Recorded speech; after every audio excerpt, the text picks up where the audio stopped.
Hey guys, this is Mitch with FindPoint CGI, and today I'm going to talk to you guys about how to export from Godot to Android. Now I know I've already covered this topic, I want to say probably 6 to 8 months ago, but a lot has changed since then. So back when I created the tutorial, it was about 3.1 was the Godot version, and now we're at 3.3 where they completely changed how you export out to Godot. Also, one of the big major changes is Google is enforcing its AAB format restrictions instead of APK. Now, I never showed you guys how to do that, so I'm going to go ahead and show you guys how to do that today. So, basically, we're going to go through the process of installing Android Studio, setting up OpenJDK. We're going to go through the process of setting up Godot to export. We're going to talk about AAB format and APK format and the advantages and disadvantages, even though it doesn't really matter because Google's disabling support for APK anyway, but it's still a good idea for me to talk about it. And finally, we export a release candidate of a project and send it out to Google Console and have it streamed to our phone. So that's what I have in store for you guys today. So let's go ahead and get started. Okay, so the first thing you're going to want to do is you're going to want to download Android Studio. So go ahead and click on that. We're going to go through the terms and conditions. Basically, they say, hey, they're not liable to anything that you do with this application, and it's not liable for any if the application crashes your computer pretty much. So go ahead and agree it and download Android Studio. So we'll go ahead and pull that down. And while we're pulling that down, we're also going to pull down adopt OpenJDK. So we'll go ahead and pull down the latest release of 8. And we are going to grab the hotspot version. It really doesn't matter which one you choose. Hotspot is better on memory and OpenJ9 is slightly faster. To be honest with you, I don't think it really matters that much for this case. So let's go ahead and just pull down the hotspot version. So we'll go ahead and pull this down as well. All right, we're going to go ahead and open up our downloads folder here, and you'll see that we have adopt OpenJDK here. So we're going to double click on that and go ahead and install it. Now in my case, I might already have it installed, but let's see. We are going to set our Java home variable. So go ahead and change this here to set Java home variable. That way it goes out and actually sets your variable for you, so we don't have to do that manually. So go ahead and click next and click install, and you'll see it's going to run through its installation process while we're still downloading our Android Studio. All right, so now that we have that, we're going to go ahead and click finish. We are going to double click on our Android Studio. And the reason why I'm choosing Android Studio, I know you don't have to use Android Studio, but if you're going to do any Android development at all inside of Godot, you really should just have Android Studio. It makes everything simpler and everything easier to use than if you do it all manually. So you might as well just use it. So go ahead and click next. Android Studio on virtual device, that's fine. Go ahead and click next, install. All right, so now that that's installed, we're going to go ahead and start Android Studio. Now the reason why you want to start Android Studio is there's going to be a lot of really cool things that Android Studio is going to do for you automatically to set up your development environment. And also, having Android Studio fully set up is always a good idea because it allows you to test your products and your games inside of an emulated environment if you need to. So it's going to come up and say, hey, do you want to import any Android settings? No, I don't want to import any Android settings. And then it's going to go ahead and try to boot up. It's going to ask if you want to do data sharing. I'm not going to send my statistics to Google. Now that we have Android Studio open, we're going to go ahead and click next, and we are going to do a standard install. So let's go ahead and click next. I'm going to go ahead and pick the Dracula theme. If you want the light theme, you can. I'm going to go ahead and pick the Dracula theme. Go ahead and click next.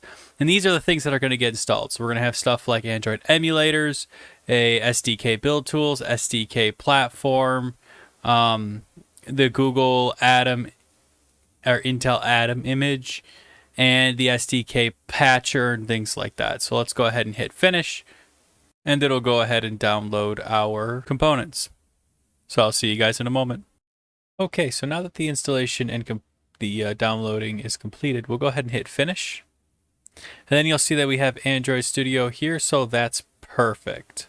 So the first thing we're going to do is we are going to go ahead and close Android Studio, and we are going to go and double check to make sure that some of our stuff got installed correctly. So we're going to go to this PC, see users, in this case user, but it depends on whatever your username would be. So go ahead and click on that. And then we're going to go to app data, but you'll see that app data doesn't actually exist here. So what we're going to have to do is we're going to have to show it. So we'll go to view and hidden items, and we'll go ahead and check that. And you will see that now app data shows up. So we'll go into app data, local, and then Android SDK. And then we will look to see if platform tools are here, in which case platform tools is here. If we double click on that, we'll see that ADB is here, so that's perfect. That's exactly what we wanted. And we want to just make sure that the SDK folder looks like this, basically. As long as it has this in it, we should be good to go. And finally, we're going to go ahead and open up a command prompt. And in our command prompt, we're going to type in Java-version.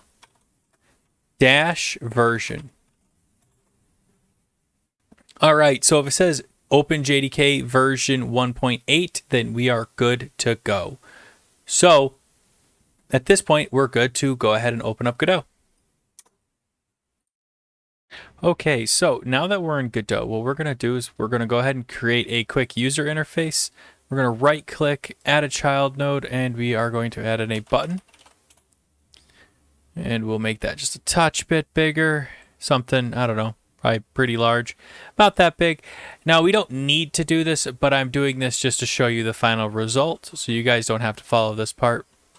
But I'll go ahead and save this and call it test scene, test export scene. All right, now to get our export to happen, what we need to do is we need to come out to editor settings, and we need to scroll all the way down to the bottom, and there's a section here called Android. See that right here? We'll go ahead and click on that, and you'll see that all of this needs to be filled in before we can export out to Godot. So what is ADB? Well, that is the Android debug bridge. So that's how your project is going to be able to be debuggable within Godot.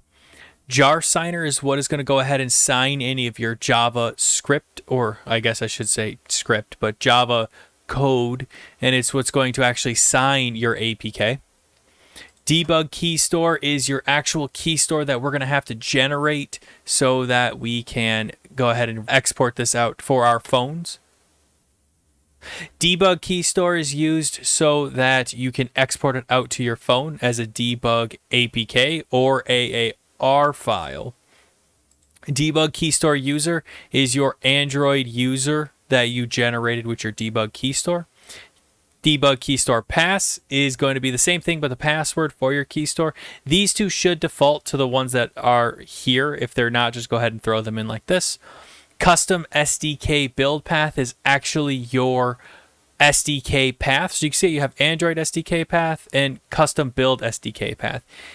They're basically the same thing, but one is used when you are building a custom build inside of Godot, and one is used when you are building your Android export. It's basically there for flexibility, so that way you can choose to have one over the other if you have a preference.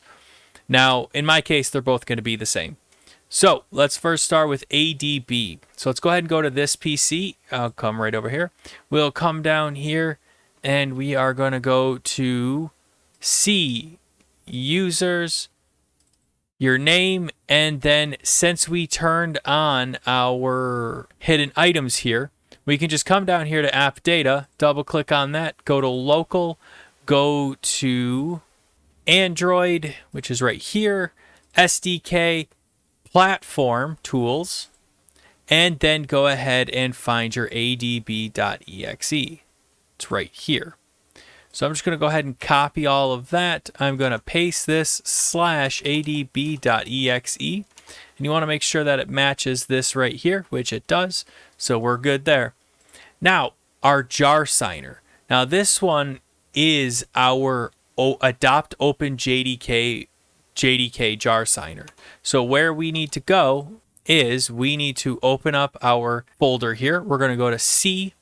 We're going to go to program files. We will come down to adopt OpenJDK. It's right here. We're going to go to JDK hotspot bin and then find your jar signer. It is right here. So we'll go ahead and copy this location. We are going to paste that /jar, whoops, no capital, jar signer, oh, goodness, .exe. For our debug keystore, we're going to have to go ahead and generate this. So what I'm going to do is I'm just going to go to my top level documents folder. I might actually already have one in here. I don't think, okay, I don't, good. And I'm going to go and hit CMD, and that's going to go ahead and open up a command prompt here. Now, let's go ahead and generate our keystore. So we'll type keytool -genkey -v space -keystore debug.keystore space storepass android -alias android debug key space -keypass space android -keyalg, which is your key algorithm, and we're going to say RSA, and our key size is going to be 2048, and then for validity we're going to set that to 1,000 or 10,000. I'm sorry. We go ahead and hit enter. It should generate us a keystore. So in this case, it's going to ask us what our first and last name is. I'm not worried about it, so I'm just going to hit enter through these prompts because it's not necessary for us to do it for a debug keystore. Actually, I think it's going to force us. It's going to force us. Okay. So we'll put find point CGI, find point CGI, find point CGI. Detroit, we're going to say Michigan, we are going to say US, because I'm based in the United States, and we will say Y. All right. So what that should have done is if we come out to our documents, we scroll down, you should see a debug keystore here. So we're going to go navigate to that keystore. So you can see here, you click on the little open file, you peel up one, and you should see a debug keystore right here in your users documents folder. So we're going to go ahead and click open, and then we are going to go and add in our custom SDK build path or custom build SDK path.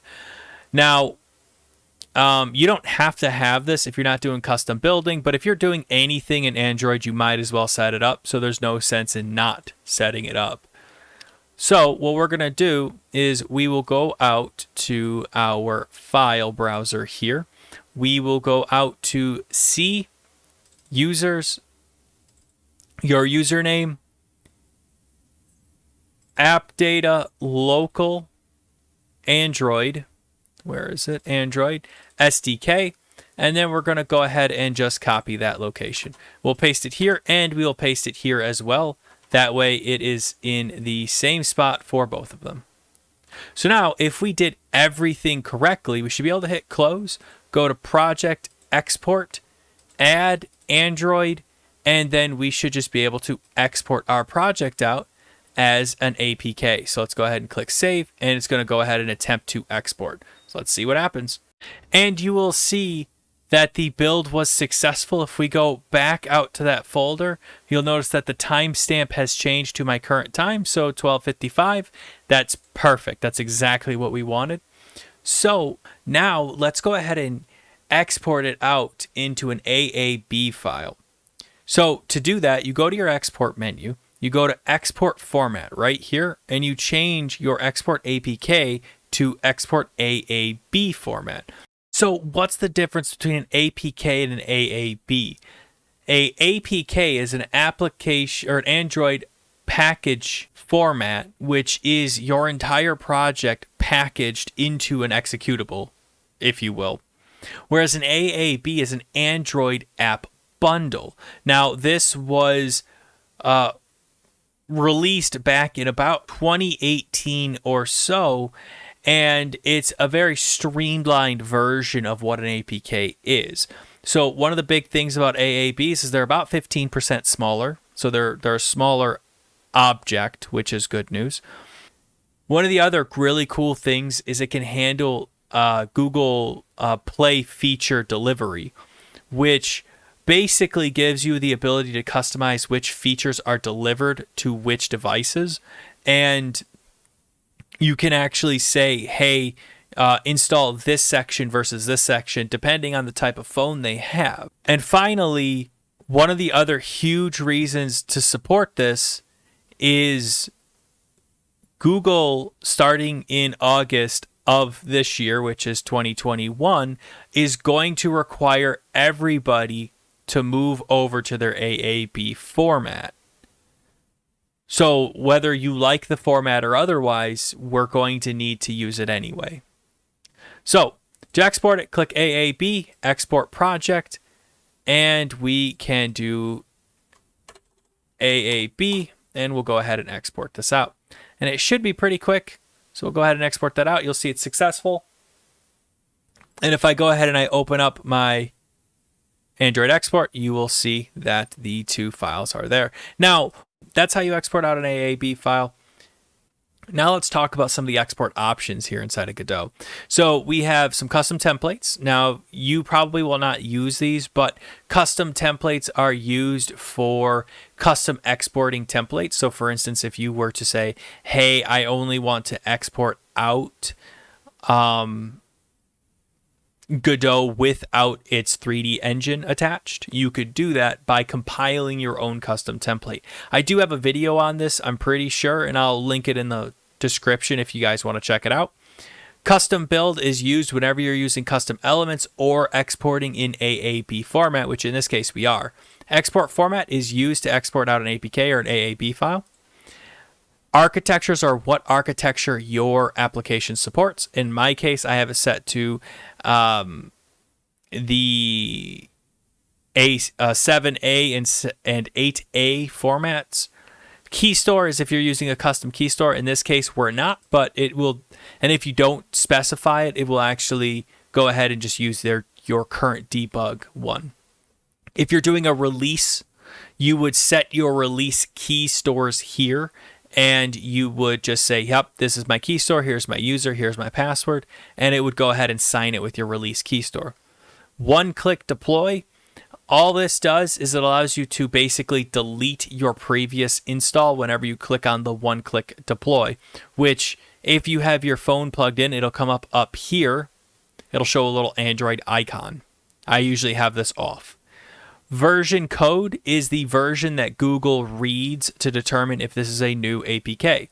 So every time you export out an APK and you upload it to Google servers, you're going to need to increment this by 1. So that way Google understands that it's a new version.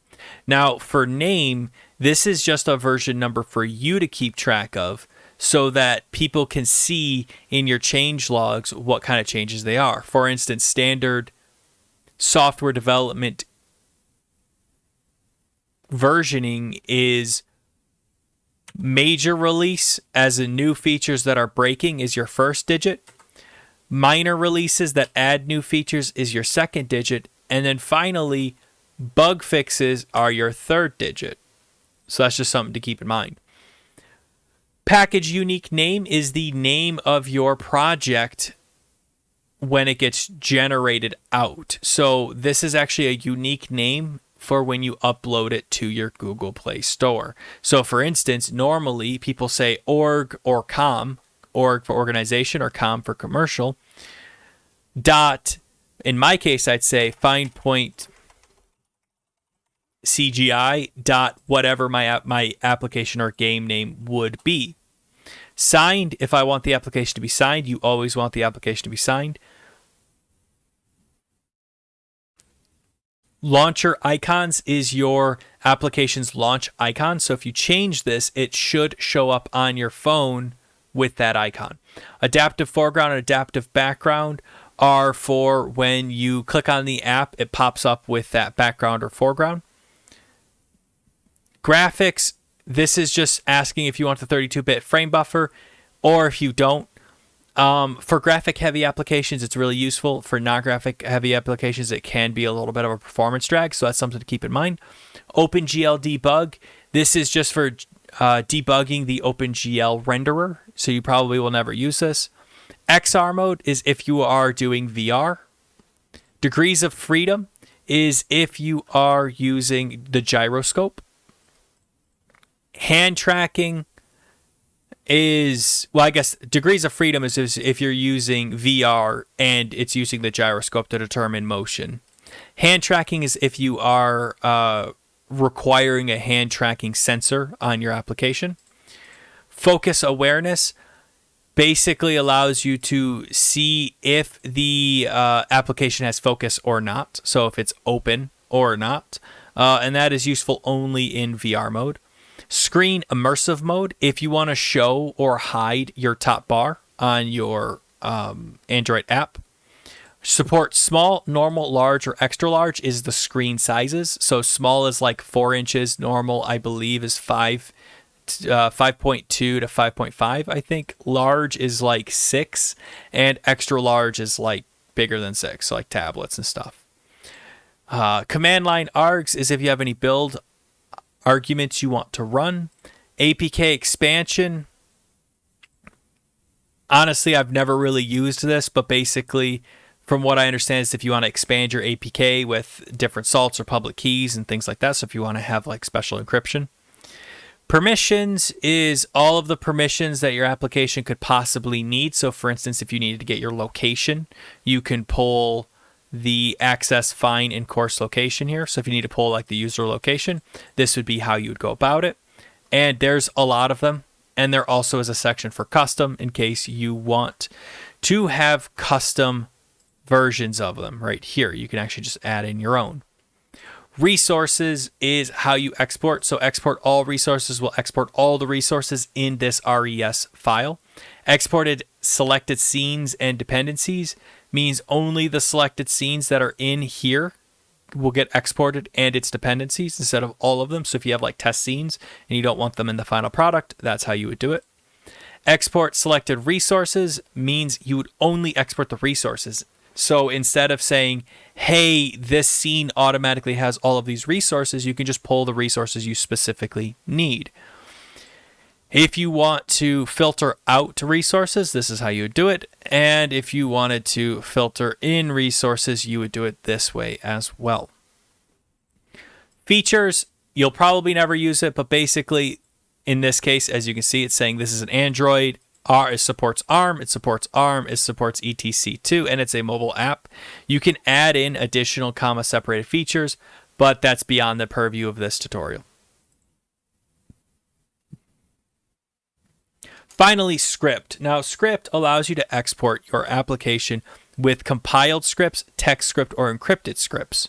This allows you to stop people from breaking into your application scripts by having them either compiled or encrypted or in text. So if you do text, there's zero security on your scripts at all. Compiled compiles them into the exe or into the APK, and that can be more secure unless they unzip it or unbuild it. Encrypted, on the other hand, will actually encrypt it with a specific key that it needs to have to unencrypt it. This is the most secure way, but it is also much slower. Awesome. So that's all of the different export parameters. So the next thing we need to do is we need to export out our project as a released project. So to do that, you need to get a release key store here. So you can see there are 3 little options here. Now, to get a release key store, we need to actually create this key store. The reason why you need to use a release key store instead of a debug key store is because when you build your release version of your application, you need to distribute it on the Google Play Marketplace. And when you build in, I guess, debug mode with the Android SDK using a debug keystore, the SDK actually signs it saying, hey, this is a debug key. And when you install it on your machine, it doesn't check if it's a valid publisher or anything like that. But when you generate it with a release key tool or key store, you can put it up on the App Store because it is registered to you as the developer. So to go ahead and generate it, let's open up our command prompt here where we've previously had it, and let's go ahead and generate our release key store. So to generate a release key store, we need to call keytool space dash gen key dash v dash keystore, and we're going to call it find point demo dot keystore dash alias find point CGI, and we are going to say dash key algorithm is RSA dash keysize, which is going to be 2048, and then validity is going to be 10,000. I made a mistake. Where did I make my mistake?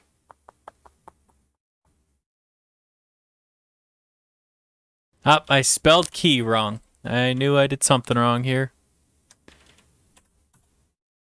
All right, now you got to enter in a password. Now this is very important that you remember and write this password down. Now in my case, I'm going to put password, but you definitely should put something really secure in here. Like go ahead and generate a cool password and save it somewhere, because if you just make it something like password and somebody guesses it, then they can have access to your application.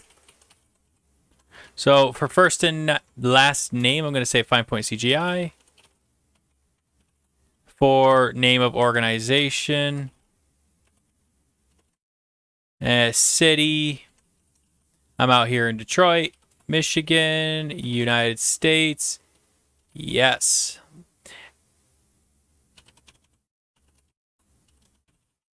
Now, this is going to want you to get a password for your alias, and I'm just going to make it the same. So you could probably just hit return, but I just re-put them in just in case. So now that we've generated this, we can go out into Godot here, and we can go release, click on this little file icon, come up to our documents folder here, and you will see our find point demo key store. So we'll go ahead and open that. We'll say find point CGI, and we will say password. So now if we go ahead and export our project without, you can see here, export with debug. If we pull that out, now I can release my AAB or my APK as a release version of it. Now, one of the things that you have to know is if you're doing an AAB file, you have to upload it to Google Console, right, to the Console App Store, to be able to download it and use it on your phone. But if you're just testing on your phone, you can generate out an APK and do your testing that way. But any release that you have must be generated with a release key store, because Google needs to verify that this is a released application, if that makes sense. So if we go ahead and we open up our RES folder, you will see right here our AAB file and our APK file are right here. So everything exported okay. So now if we go ahead and we look at Play Console here, so let me resize this for you guys so you guys can see what I'm talking about here.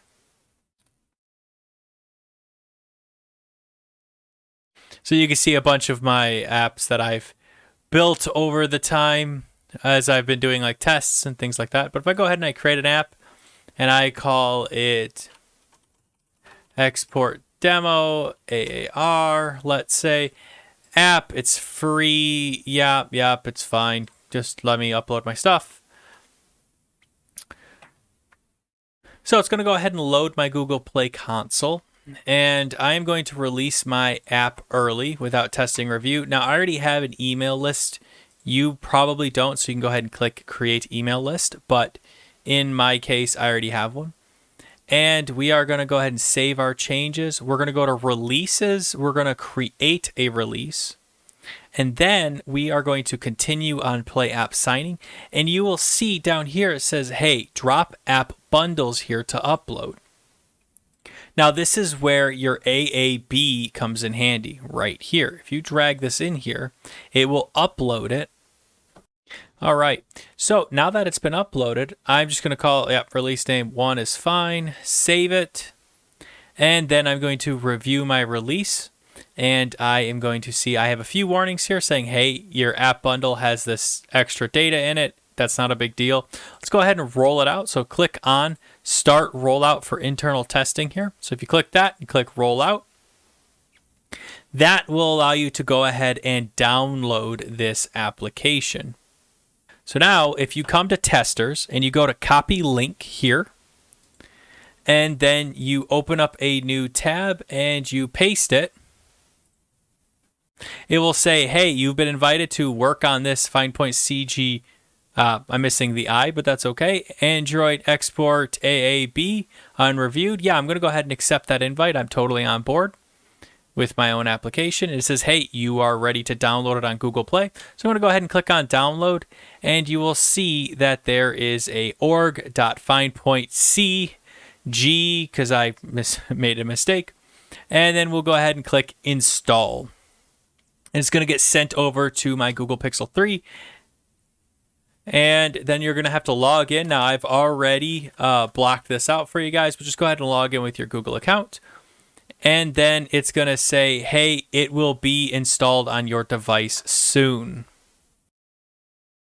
Okay, so you can see that Android export has shown up on my app drawer. So that's one of the cool things about the AAB system is that you could just throw it up into internal testing and it'll get streamed to your phone or any tester's phone that you want to send it to. So what I'm going to do is I'm just going to go ahead and open this application.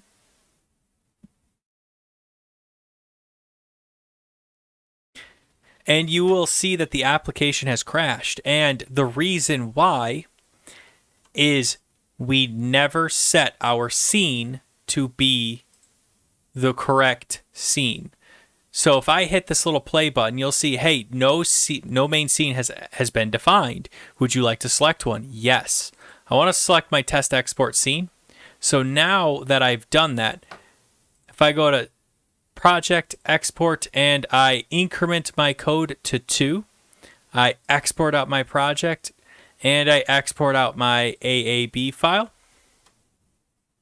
And while that's exporting, let's go ahead and go out to our release track here. Let's create ourselves a new release and let's say that we have some bug fixes. Now, normally I would have shown you guys this beforehand. I would have said, hey, pick a scene and all this stuff. But this is important for you guys to know how to do a new release. So let's check our Android. It's been our Godot and it's been exported. So we're going to go ahead and go back to our release here. We are going to open up our AAB file here, which is 437. That's correct. So let's drag that in here and let's go ahead and re-upload it. All right. So now that we have that, we're going to hit save. And you can, of course, change your release details if you'd like, but in my case, I'm okay with it. We're going to review our release, and then we're going to go ahead and roll that out to internal testing. And then we are going to go back over to testers. We are going to copy the link like we did last time. We'll paste it and go ahead and download it on Google Play. Click on installed. We're going to need to re-log in like we did last time, so you'll see that here.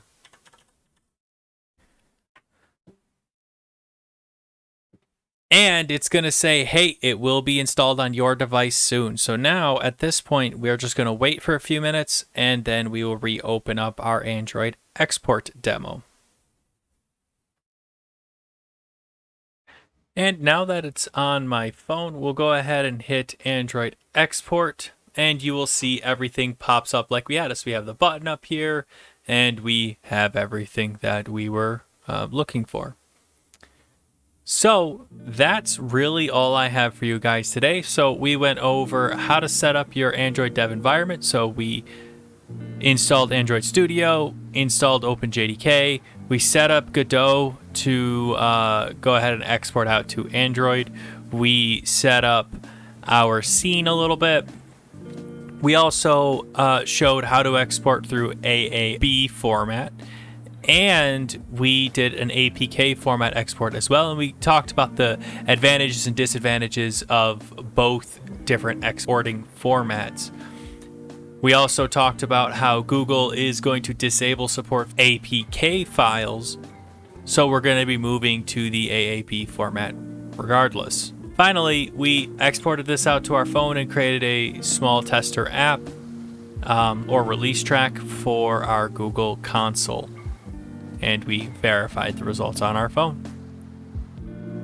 So if you guys like this video, go ahead and hit that like button. If you dislike this video, go ahead and hit that dislike button because I am here to make content for you guys. Now, this was a viewer request, and as usual, I always like to hear about new viewer requests. So please, if you have any ideas or any suggestions, throw them in the comments below because I would love to take that feedback or take those ideas and make them into videos and make my videos better. So anyway, guys, that's all I have for you guys today. Thank you so much again for watching. I'll see y'all next time. Thanks.